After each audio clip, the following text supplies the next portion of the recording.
آج انشاءاللہ عزیز جو ٹاپک جو موضوع جو لیکچر کا عنوان ہوگا وہ ہمارا ہوگا دجال کا خروج، اور یہ علامت قیامت کی پہلی بڑی نشانی جو ہم لینے والے۔ جب ہم چھوٹے تھے تو یہ بات ہم سنتے تھے کہ وہ جو ٹی وی آیا تھا نیا تو بولے ٹی وی جو ہے دجال ہے، چونکہ دجال کے بارے میں صفت آتی کہ وہ ایک آنکھ کا ہوگا۔ حالانکہ کتاب اور سنت کے اندر یا قرآن سنت کے اندر اگر آپ دیکھیں اس کی تفصیلات تو اتنا واضح طور سے ہے کہ یہ ایک انسان ہے، آدم کی اولاد سے ہے۔ علامت قیامت بتانے کا جو مقصد تھا، یاد رکھیے، اللہ کے رسول صلی اللہ علیہ وسلم کو اللہ رب العزت کا اپنی کتاب میں اور نبی اکرم صلی اللہ علیہ وسلم احادیث میں یہ تھا کہ امت کو موقع ملے توبہ کا، امت جان لے کہ ہم کس طرف بڑھ رہے ہیں اور امت اپنی اصلاح کرے، یہ مقصد تھا، یاد رکھیے۔ یہ آدم علیہ السلام کے سے لے کر قیامت کے قائم ہونے تک یہ سب سے بڑا فتنہ رہنے والا، یاد رکھیے۔ آدم علیہ السلام کی تخلیق سے لے کر قیامت تک دجال سے بڑی کوئی مخلوق، یا ایک روایت میں ہے کہ دجال سے بڑی کوئی مصیبت نہیں آئی ہے۔ میں تمہیں اس سے ڈرا رہا ہوں، ہر نبی نے اس سے ڈرایا، اور اللہ کے رسول نے حدیث میں فرمایا، لیکن میں تم کو ایک خاص چیز بولنے والا جو اس سے پہلے کسی نبی نے نہیں بولی، مطلب ان پر یہ وحی نہیں کی گئی تھی، وہ یہ ہے کہ دجال کانا ہے، وہ ایک آنکھ والا ہے۔ دجال کا تذکرہ اللہ رب العزت نے اس لیے اپنی کتاب میں نہیں کیا کہ جو لوگ اس کے نبی پر ایمان لائیں گے اور اس کی بات کو مانیں گے حدیث کی شکل میں، وہی اس سے بچ پائیں گے، دوسرے لوگ نہیں بچ پائیں گے۔ دجال کا خاتمہ ایک نبی کے ذریعے ہی ہو سکتا ہے، یاد رکھیے۔ اللہ کے رسول نے اپنے حدیث سے فرماتا ہے، اگر میرے زمانے میں آ جائے تو میں اس کو کافی ہو جاؤں گا، اور تم لوگوں کے زمانے میں آئیں گا تو اللہ تعالیٰ تمہارے لیے کافی ہو جائیں گے۔ دجال اولاد آدم میں سے ہے، مطلب آدم علیہ السلام کے بچوں میں سے ہے، یاد رکھیے، اور اللہ تعالیٰ نے اس کو کچھ خاص طاقتیں دے رکھی ہے، وہ اس لیے دے رکھی ہے کہ اللہ تعالیٰ اس کو ایک ٹیسٹ بنانا چاہتا ہے انسانیت کے لیے، یاد رکھیے۔ دجال جب تک نہیں نکلیں گا، جب تک کہ اس کے بارے میں لوگ بیان کرنا چھوڑ دے، اس کو بھول جائیں گے لوگ، حتیٰ کہ کوئی امام بھی اپنے خطبے کے اندر اس کے بارے میں بیان نہیں کریں گا، تب وہ نکلنے والا ہے۔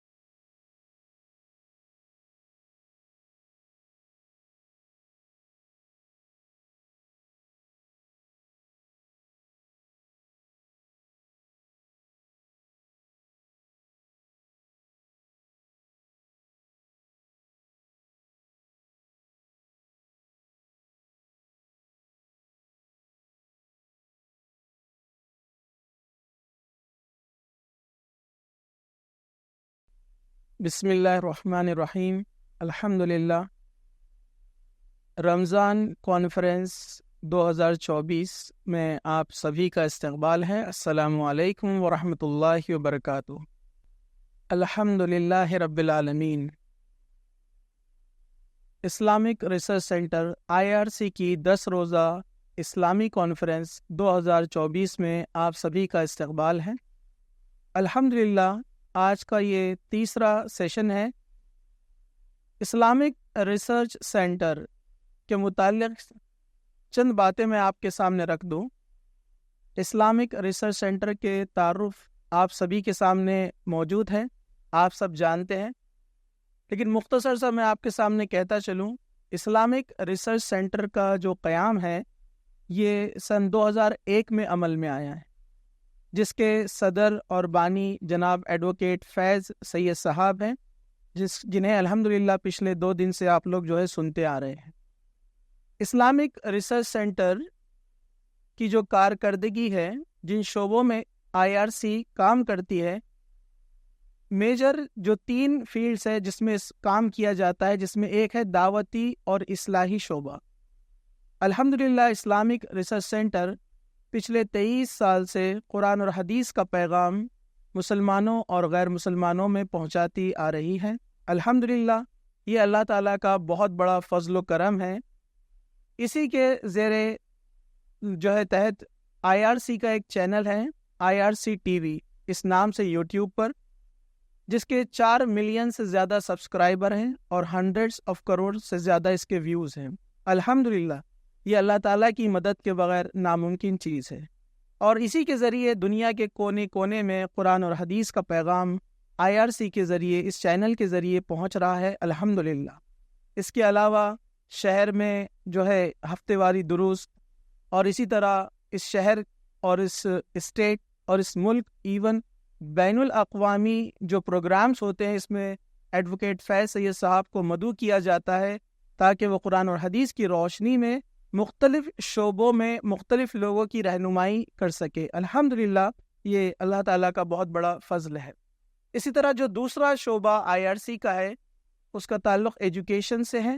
ایجوکیشن فیلڈ میں اسلامک ریسرچ سینٹر وقتاً فوقتاً پروگرامز منعقد کرتے رہتا ہے۔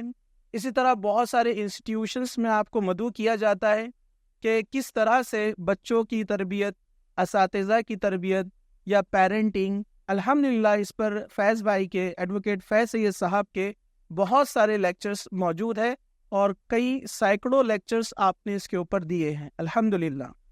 تیسرا جو شعبہ اسلامک ریسرچ سینٹر میں خصوصی طور پر توجہ دی جاتی ہے وہ ہے medical field. Islamic research centre کے اس شہر اورنگ آباد میں 7 کلینک ہے جو شہر کے مختلف علاقوں میں چلائے جاتے ہیں۔ اگر آپ اسے معلوم کرنا چاہتے ہیں، آپ گوگل میپ میں صرف IRC ڈالیے آپ اپنے اورنگ آباد کے اطراف میں، اور اورنگ آباد میں IRC کے جتنے آفیسز ہیں، جتنے کلینکس ہیں، جتنے ہاسپٹلس چلتے ہیں، یہ تمام معلومات آپ کو وہاں پر مل جائیں گی۔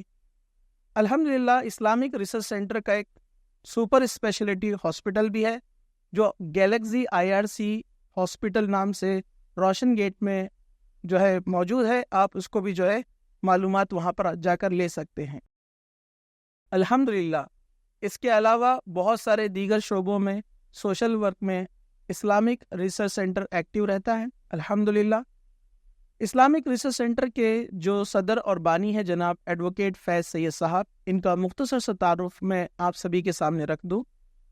جناب ایڈوکیٹ فیض سید صاحب تعلیمی لیاقت کے اعتبار سے آپ نے BSc کمپیوٹر، پھر MCA master in computer application, اس کے بعد BGL LLB آپ نے مکمل کیا، اس کے بعد آپ نے MA اسلامک اسٹڈیز کی ڈگری حاصل کی الحمدللہ۔ سن 2001 سے لے کر اب تک آپ جو ہے دعوتی اور اصلاحی خدمات میں اپنا وقت صرف کرتے ہیں الحمدللہ۔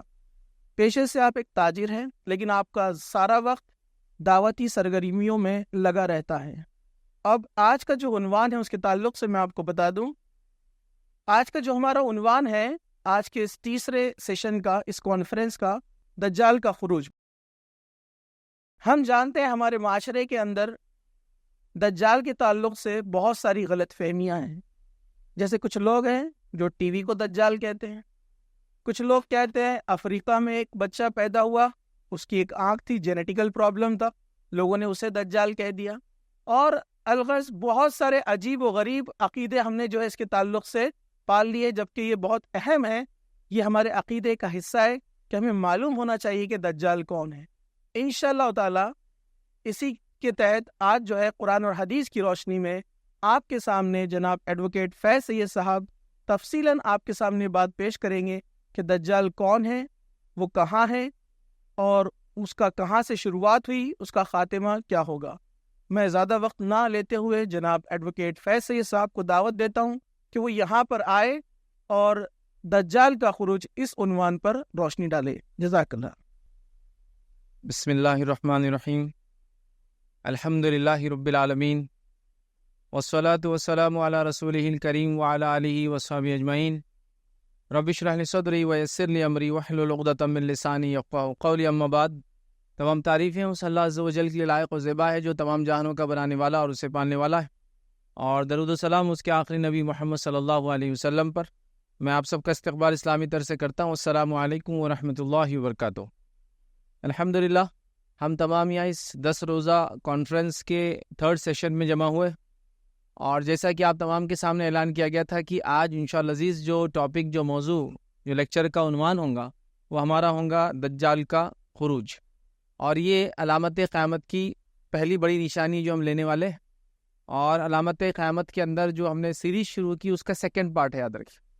پہلی کڑی میں ہم نے جو ہے امام مہدی کے ظہور کے تعلق سے بات لی تھی، اور میں نے یہ بات رکھی تھی کہ جب تک یہ کڑی سمجھ میں نہیں آئیں گی تو دوسری کڑیاں چونکہ اس کے ساتھ لوپ ہے، ایک کے پیچھے ایک چلنے والی ہے، تو لہٰذا وہ کوئی بڑی علامت تو نہیں تھی، لیکن بڑی علامتیں امام مہدی کے دور سے شروع ہونے والی تھی، تو ہم نے ان کا زمانہ، ان کا دور دیکھا، اور لینے کا مقصد یہ بھی تھا کہ ان کے تعلق سے بڑی غلط فہمیاں پائی جاتی ہیں۔ ویسے علامت قیامت کے تعلق سے جتنے ٹاپکس آئیں گے سب کے تعلق سے بہت زیادہ مسکنسیپشن ہے۔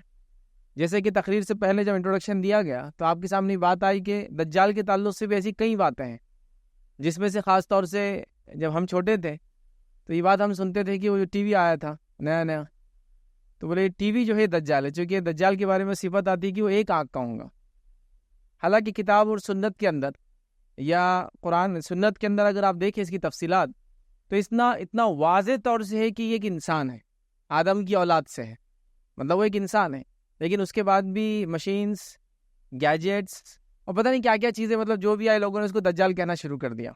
اس کے علاوہ ان گنت، مطلب جو انسان جس کی ایک آنکھ خراب اور دوسری آنکھ ٹھیک ہے تو بولے یہ دجال ہے، کوئی حرکت، مطلب اتنی باتیں، اتنا جس کو کہیں گے کہ میس ہے یا اتنی غلط فہمیاں، یا جس کو عام الفاظ میں کہوں تھوڑا الفاظ سخت لگیں گے، اتنی جہالت ہے، مطلب علم نہیں ہے کہ نتیجتاً جو چیز سورج کی جیسی روشن ہے سنت کے اندر، احادیث کے اندر، اس کے بارے میں بھی اگر ہم ایسے کنفیوز رہیں گے تو پھر کیسے معاملہ چلیں گا آگے؟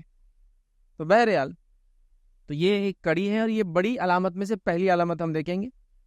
کل اس کے بعد کا جو سیشن ہوگا، جو اور تھرڈ سیشن ہوگا، اس میں ہمیں ایک اور بڑی علامت دیکھیں گے، اور اس کے بعد عیسیٰ علیہ السلام کا نزول، اس کے بعد ایک اور بڑی علامت دیکھیں گے، اور اس کے بعد 7، مطلب ٹوٹل 10 بڑی علامتیں ہم دیکھیں گے، جس میں سے 3 کو ہم 3 سیشن میں دیکھیں گے، اور باقی 7 کو ایک ہی سیشن میں دیکھیں گے، چونکہ وہ اس کے بارے میں تفصیلات نہیں ہے، ایک 2 روایتیں وہ ایک ساتھ ہو جائیں گی انشاءاللہ۔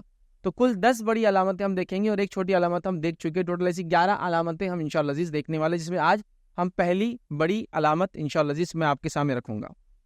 سیشن میں سے پہلے آگے بڑھے یہ بتا دوں کہ علامتیں قیامت کی بات ہو رہی ہے، قیامت سے پہلے کی بات ہو رہی ہے، تو چیزوں کو سنکرونائز کرنا، ترتیب میں رکھنا کہ اس کے بعد یہ ہوں گا ایگزیکٹلی بہت ناممکن ہے، یاد رکھیے بتانا، اس لیے کہ یہ قرب قیامت کی بات ہے، اور نبی اکرم صلی اللہ علیہ وسلم نے کوئی ترتیب نہیں بتائی، کچھ چیزوں کی تو بالکل ترتیب ہے، جیسا امام مہدی کا ظہور، تو پھر دجال کا خروج، تو عیسیٰ علیہ السلام کا نزول، ٹھیک ہے، اور اس کے بعد یاجوج ماجوج کا خروج، ٹھیک ہے، اور اس کے بعد پھر زمین سے جانور کا نکلنا وغیرہ، لیکن پھر اس میں بھی ترتیب نہیں ہے کہ اس میں 4th کون سی ہوں گی، 5th کون سی، 6th کون سی ہوں گی، یہ 3 ایک ساتھ ہے بس، 1 2 3۔